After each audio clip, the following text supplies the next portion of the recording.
We are in Seoul.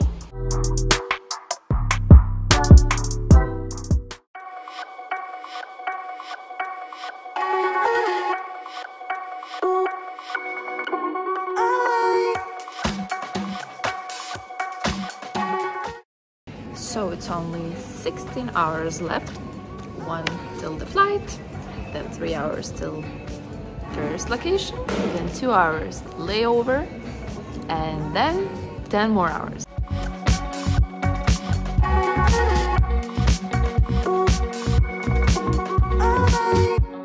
So we just landed to the Turkish airport in Istanbul, and now we have a 2 hours layover. It's the middle of the night. So 2 hours later, we're already boarding to the second flight, and only 10 hours after now, we will be in the next location.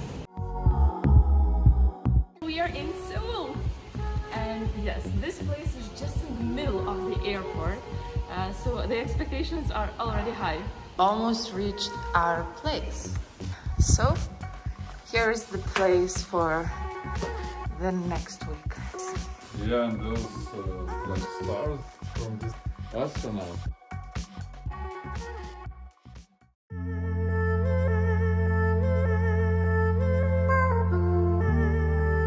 Let's go to the city.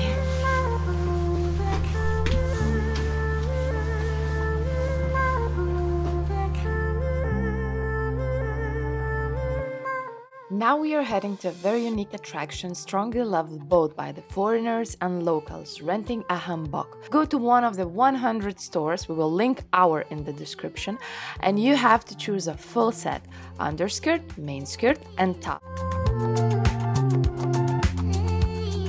Hanbok is a traditional Korean outfit, and there are traditional and themed outfits you can choose from. We saw more people choosing themed, but traditional one had way brighter colors, and to be honest, we loved the minimal design way more. Put them correctly and voila!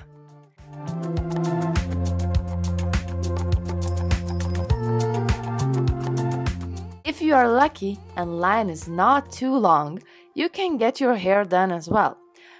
But when the hairdresser saw my hair, let's say she was not impressed by the volume, so I got a simple hair.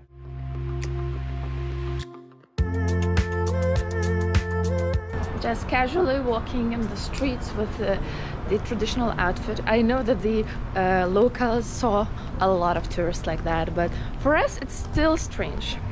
Yeah, very strange, but at least we're matching, I guess. Yes, we are.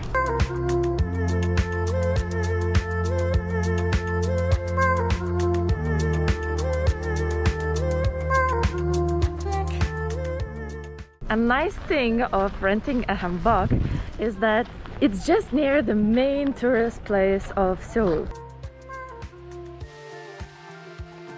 By Hanbok where? Just go this and there, and then you can rent it. Just like this. Oh, yes, thank you. Thank you.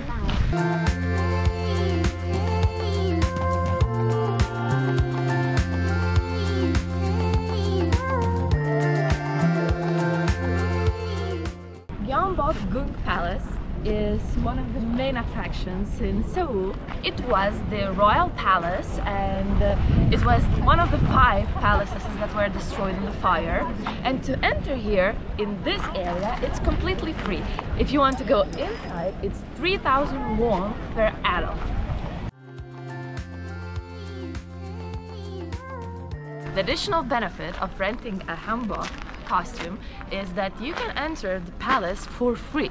So the rent costs 6,000 won, entrance here costs 3,000 won. So if you're entering for free, so basically this costs only 3,000.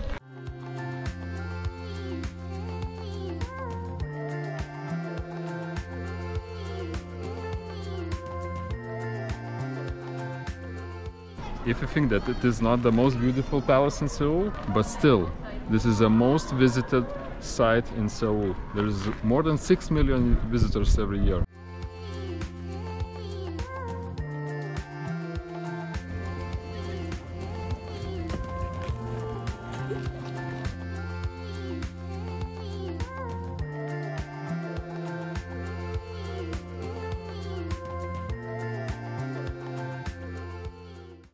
most of the time in this palace you need to just walk around all the photo shoots that are happening and all the people just taking photos. So it's a very touristic place. Yeah, and I was very skeptic at the first that for example, 3 hours of rental isn't that too much, but I would say that yeah, photos take some time, and yeah, you could definitely rent this at least for 3 hours. Yes, because right now we are like 40 minutes in, we have only 45 minutes left, and we are just running to the other location to take the photos. So if you have time, take this for 3 hours.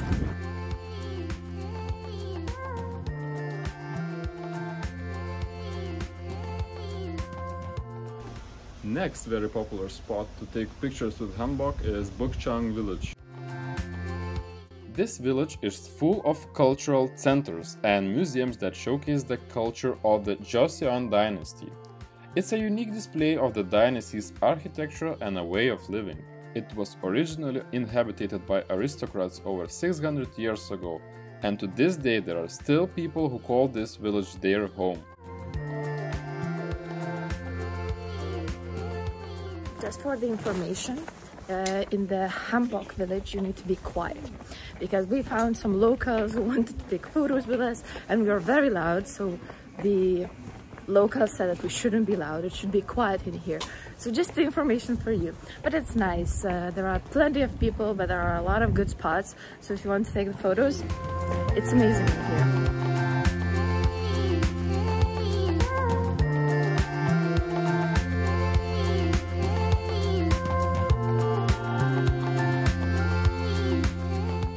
Just after some time, since it's already almost December, it got a little bit cold, so how about the jacket on the dress? Also, near the entrance to the village you can find many hanbok rental places.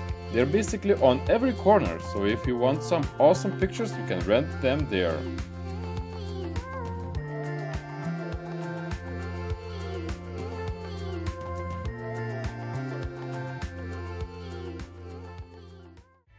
Next up is the longest running show in Korean history, Nanta performance. So we ran like 5 times around the building and through the street till we found this place. But the plan right now is to go to the Nanta performance. So we got a lot of recommendations to go there from the locals, from the previous tourists. You do not need to know the English language, so you could easily go there. There is no speaking, I hope. We will see after that. But it's just a funny way of local theater to try. So that's the plan right now. Let's go! The comedy musical has a simple backstory of 3 cooks attempting to finish preparing a wedding banquet within a strict time limit, while the manager installs his incompetent nephew among the kitchen staff. This show involves acrobatics, magic tricks, and lots of jokes. We have enjoyed it so much that we don't even know if we have ever seen a better theater comedy before. This is with no questions one of our top recommendations to do in Seoul.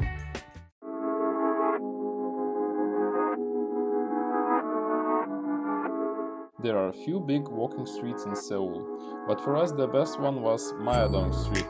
It's a very lively street and day or night it's full of people. However, this street is so wide and big that you are not feeling too overwhelmed.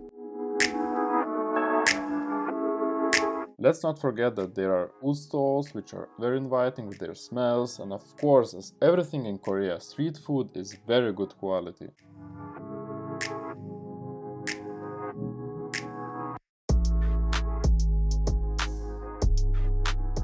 In general, Myeong-dong has a variety of spots to visit, from tons of shopping spots, including the big fancy names, to the trendy local ones.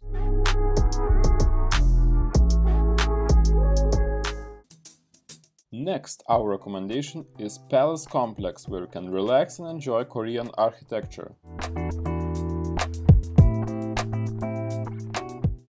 Deoksugung Palace. I'm probably pronouncing it incorrectly, but the idea is that This is the previous houses of the kings, and it consists of several different halls, where in one of them the king slept, and another one it was for the guests and things like that. It looks incredibly amazing. You can just check it out.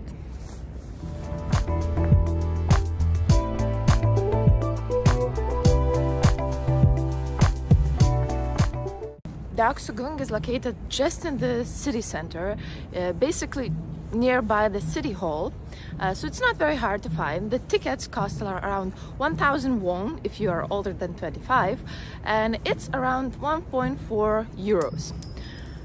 So it's very cheap and you can visit everything in here.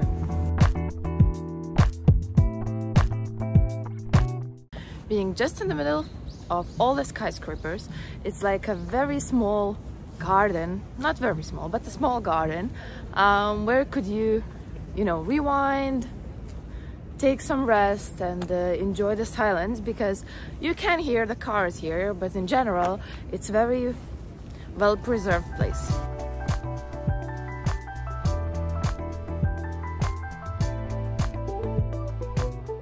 After declaring the Daehan Empire, Emperor Gyeongjeon started to refurbish the palace, and these dragon motifs engraved on the stone symbolize the dignity of the new empire.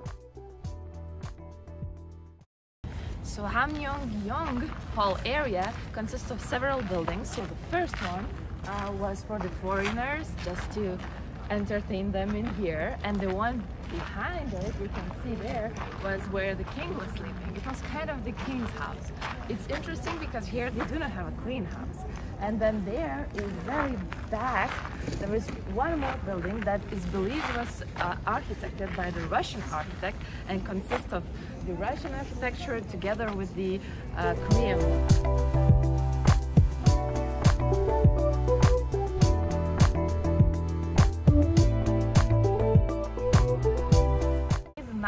Is always all the little details like deers and bats that you can find around all of the buildings. On the other side you see all of the beautiful buildings. Not only the temples, of course, are the pretty magnificent things to see here. We also enjoy all the parks and benches there. They're really a quiet spot to enjoy the hideaway from the city center, but at the same time you have all the amazing traditional buildings in all the sides around you.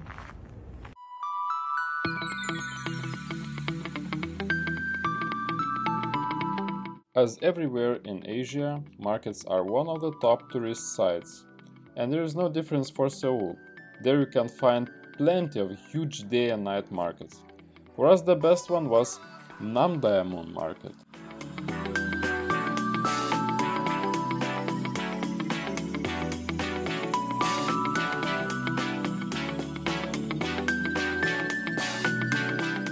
We really enjoyed walking around it, talking with locals, seeing their life here and bringing something home.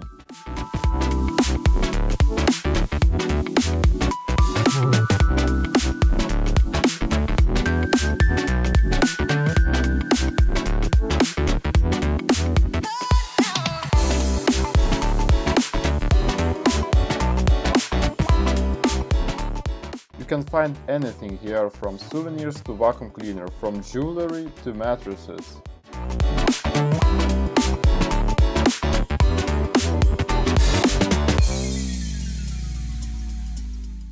Snowballs are to the next level. This market is everything from wedding gifts to clothes to medicine, and everything is just one to the other. So there's no actual logic we could find, but it's nice and people are very friendly. Yeah, and I would say it is very modern to compare with other countries in Asia. It's very different. Yeah, it's more like a shopping center, because you have escalators and it's like 4 floors or something like that. So we decided to collect these. All these small souvenirs, kind of. So nice. What is nice that it's not like in other markets where the sellers just scream at you, and you know, like, you go everywhere and they just go through you and just offer you everything. Here everyone is so quiet.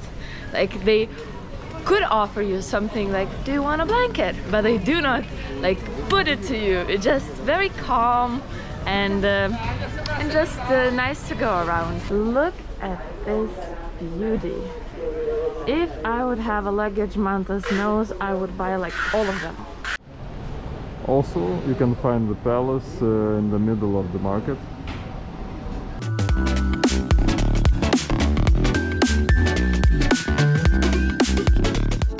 We would recommend this place if you are planning to buy souvenirs or just enjoy a 6th-floor market.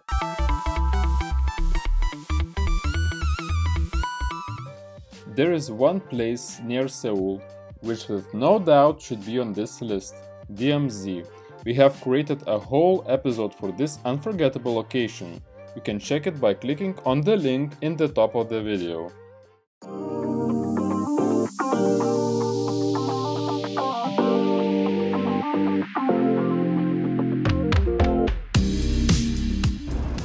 Actually, Seoul looks like most of the big cities, with all the metros, skyscrapers and Starbucks, but one thing is different here. We can't understand any of the words.